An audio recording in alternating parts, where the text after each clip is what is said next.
तो जैसे ही आप लिख के सर्च करोगे तो यहाँ पर आपके पास एक लिंक आएगा, आपको उसको ओपन करना है। लिंक ओपन करने के बाद टॉप राइट साइड पर आपके पास ऑप्शन होगा कंटिन्यू टू लॉगिन का, आपको उसके ऊपर क्लिक करना है। लॉगिन पर क्लिक करते ही आपके सामने कुछ इस तरह का इंटरफेस दिखाई देगा। अब यहाँ पर आपसे यूज़र नेम और पासवर्ड मांगा गया है। देखो अभी तक हमने एक्टिवेट नहीं किया तो ना ही हमारे पास कोई यूज़र नेम होगा, ना ही हमारे पास कोई पासवर्ड होगा। तो यहाँ पर टॉप साइड राइट साइड पर आपके पास एक ऑप्शन है न्यू यूज़र का, तो यहाँ पर आपको इसको क्लिक करना है। जैसे ही आप इस ऑप्शन पर क्लिक करोगे आपके पास एक नोटिफिकेशन सी आएगी, उसको सिंपली यहाँ पर आपको ओके के ऑप्शन पर क्लिक करना है।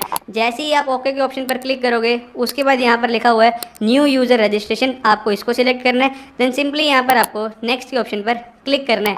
जैसे ही आप नेक्स्ट के ऑप्शन पर क्लिक करोगे उसके बाद आपसे पूछा गया है आपका account number, CIF number, branch code, country, register mobile number, ये सारी की सारी चीज़ें आपको एक डालनी है। आपको मैंने बताया था कि ये चीज़ें आपको पासबुक पर मिल जाएंगी। सबसे पहले अपना अकाउंट नंबर डाल देना, फिर अपना CIF नंबर डाल देना।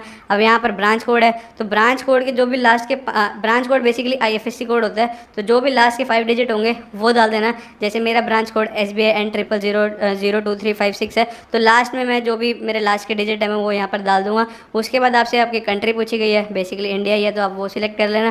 देन आपसे आपका रजिस्टर मोबाइल नंबर पूछा गया है, आपको वो एंटर करना है। उसके बाद ऑप्शन आता है फैसिलिटी रिक्वायर्ड का। यहाँ पर आपके पास 3 ऑप्शन होंगे। यहाँ पर आपको ना बेसिकली पहला ऑप्शन सिलेक्ट करना है फुल ट्रांजेक्शन राइट का। आप देखो इस ऑप्शन को सिलेक्ट करने का क्या फ़ायदा है, बाकी के जो 2 ऑप्शन है ना व्यू राइट के अंदर क्या होगा, हम सिर्फ चीज़ें देख सकते हैं। लाइक मैं अपना अकाउंट बैलेंस मतलब मेरे को नेट बैंकिंग के थ्रू अपना बैलेंस चेक करना है, मैं वो कर सकता हूँ, बट मैं यहाँ पर अपना कोई अकाउंट वगैरह ओपन नहीं करवा सकता, FD अकाउंट ये वो। उसके बाद है लिमिटेड ट्रांजेक्शन राइट। मान लो मेरे को नेट बैंकिंग से किसी को पैसे भेजने हैं तो मैं वो नहीं भेज पाऊंगा, मेरे पास लिमिटेड ही ऑप्शन होंगे। लेकिन फुल ट्रांजेक्शन राइट के अंदर क्या होगा, मैं सारी चीज़ें देख भी सकता हूँ और अपना अकाउंट भी खोल सकता हूँ। मेरे जितने भी सारे के सारे राइट्स हैं वो फुल ट्रांजेक्शन राइट्स के अंदर आ जाएंगे। तो यहाँ पर बेसिकली मेरे को फुल ट्रांजेक्शन राइट के ऑप्शन को सिलेक्ट करना है। ये ऑप्शन सिलेक्ट करने के बाद नीचे आपसे आपका कैप्चा कोड पूछा गया है। बेसिकली जो भी आपको इमेज शो की गई है वो सेम के सेम नंबर यहाँ पर डाल देना। देन सिंपली यहाँ पर आपको सबमिट के ऑप्शन पर क्लिक करना है। अब सबमिट के ऑप्शन पर क्लिक करते ही यहाँ पर आपके रजिस्टर मोबाइल पर एक OTP आएगा। सिंपली आपको वो OTP एंटर करना है। OTP डालने के बाद देखो अब यहाँ पर आपके पास 2 ऑप्शन है। सबसे पहला ऑप्शन है आई हैव माई ATM कार्ड और दूसरा ऑप्शन है I do not have my ATM card. देखो अगर आपके पास ATM कार्ड है तभी आप ऑनलाइन एक्टिवेट कर सकते हो। अगर आपके पास ATM कार्ड नहीं है तो आपको ब्रांच में ही जाकर एक्टिवेट करवाना होगा। तो यहाँ पर मेरे पास ATM कार्ड है। अब कई लोग बोलेंगे भाई मेरा ATM कार्ड तो गुम हो गया, अगर आपके पास फोटो भी है ना तब भी चल जाएगा ATM कार्ड की। सिंपली यहाँ पर आपको ना, क्योंकि आपको अपना ATM कार्ड का जो नंबर होता है वो डालना होता है, उसके बाद आपको जो CVV और अपना एक्सपायरी डेट होती है वो डालना होता है। जरूरी नहीं कि आपके पास फिजिकल ATM कार्ड हो, बस आपके पास फोटो भी है तब भी चल जाएगा। तो यहाँ पर हम पहला ऑप्शन सिलेक्ट कर लेंगे I have my ATM card. तो I have my ATM card के ऑप्शन को सिलेक्ट करने के बाद सिंपली हमें यहाँ पर सबमिट के ऑप्शन पर क्लिक करना है। अब जैसे ही हम सबमिट के ऑप्शन पर क्लिक करेंगे उसके बाद यहाँ पर आपका ATM कार्ड नंबर आ जाएगा, आपको वो सिलेक्ट करना है। देन कन्फर्म के ऑप्शन पर क्लिक करना है। कन्फर्म के ऑप्शन पर क्लिक करते ही अब यहाँ पर आपसे पूछा गया है कि आपकी ATM कार्ड की जो एक्सपायरी डेट है वो क्या है, वो आप एंटर कर देना। उसके बाद कार्ड होल्डर नेम पूछा गया कि कार्ड होल्डर नेम क्या है। देन आपसे आपके ATM कार्ड का पिन पूछा गया, तो यहाँ पर आपको अपना पिन भी एंटर करना होगा।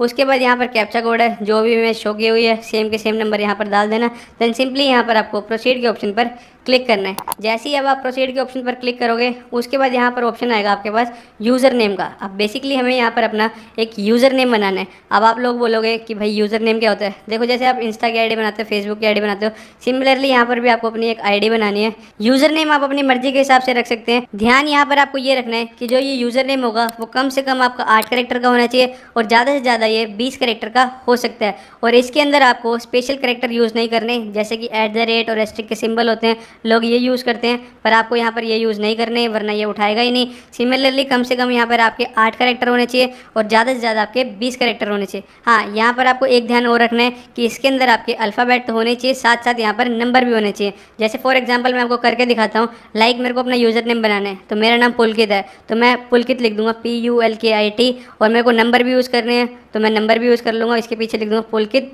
1 2 3 4। तो मेरे यहाँ पर देखो कम से कम 8 कैरेक्टर भी पूरे हो गए और मैं 20 कैरेक्टर के अंदर भी हूँ। मेरा यहाँ पर अल्फ़ाबेट भी यूज़ हो गए और नंबर भी यूज़ हो गए। एक चीज़ का और ध्यान रखना है, जो ये यूज़र नेम है ये केस सेंसिटिव होता है। मतलब कि अगर मैंने कैपिटल P लिखा है तो कैपिटल ही यूज़र नेम में आएगा, अगर मैं स्मॉल p लिखूँगा तो स्मॉल p आएगा। तो ये दोनों अलग अलग चीज़ें हैं, तो आप अपने अकॉर्डिंगली देख लेना। और उसके बाद एक चीज़ का और ध्यान रखना है, जो भी यूज़र नेम आप अभी बनाओगे तो लाइफ टाइम तक के लिए आपका यही यूज़र नेम रहेगा, ये चेंज नहीं होगा। तो मैंने आपको बता दिया, अब आप अपने अकॉर्डिंगली अपना यूज़र नेम बना बना लेना। यूजर नेम बनाने के बाद जैसे आप एंटर करोगे तो नीचे लिखा आ जाएगा यूजर नेम इज अवेलेबल, मतलब कि आपको चेक करना है कि ये यूजर नेम अवेलेबल है भी कि नहीं। अगर अवेलेबल लिखा आ जाए तो मतलब कि आपको अवेलेबल हो गया। क्योंकि क्या होता है ना, फॉर एग्जांपल मैं भी पुलकित हूँ, साथ वाले पुलकित है, उसने मेरे से पहले ही ले लिया पुलकित 1 2 3 4, और तो मैं भी ट्राई करूँगा तो मेरे को वो नहीं मिलेगा, तो मेरे को कुछ यूनिक करना पड़ेगा। तो मैं कुछ यूनिक करूँगा तो वो दिखा देगा कि ये चीज़ अवेलेबल है। तो आपका अवेलेबल आ जाए तो मतलब कि आप इसको यूज़र नेम रख सकते हैं। तो ये करने के बाद सिंपली यहाँ पर आपके पास चेक बॉक्स का ऑप्शन है, आपको उसको टिक करना है।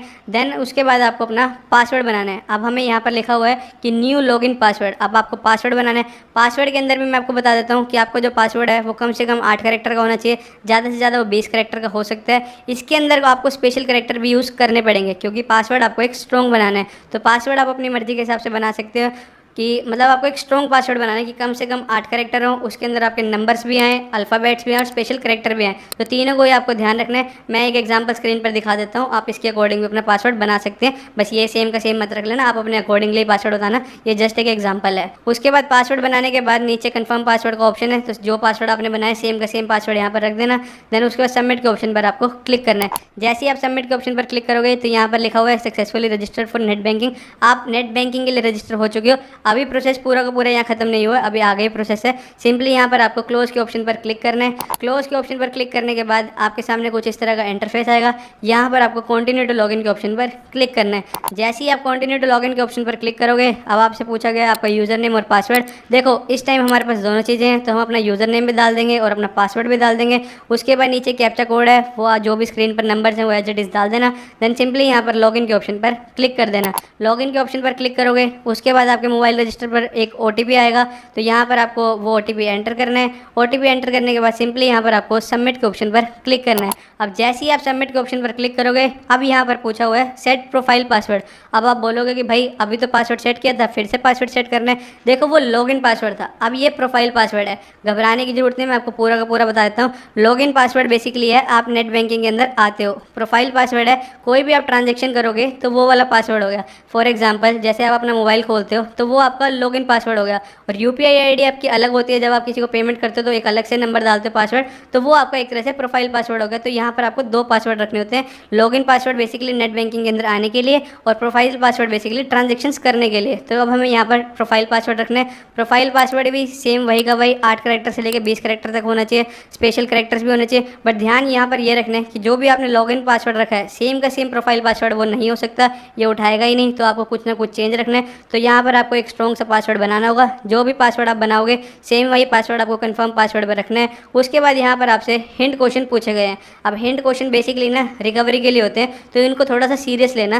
तो यहाँ पर आपको सबसे पहले हिंट क्वेश्चन पे करोगे तो एक लिस्ट आ जाएगी, उसमें से आप सिलेक्ट कर लेना। तो मैं यहाँ पर सिलेक्ट कर रहा हूँ what is your favourite food, तो मैं यहाँ पर वो सिलेक्ट कर लूँगा। उसके बाद इसका आंसर डालना है, तो मैं यहाँ पर डाल देता हूँ राजमा चावल।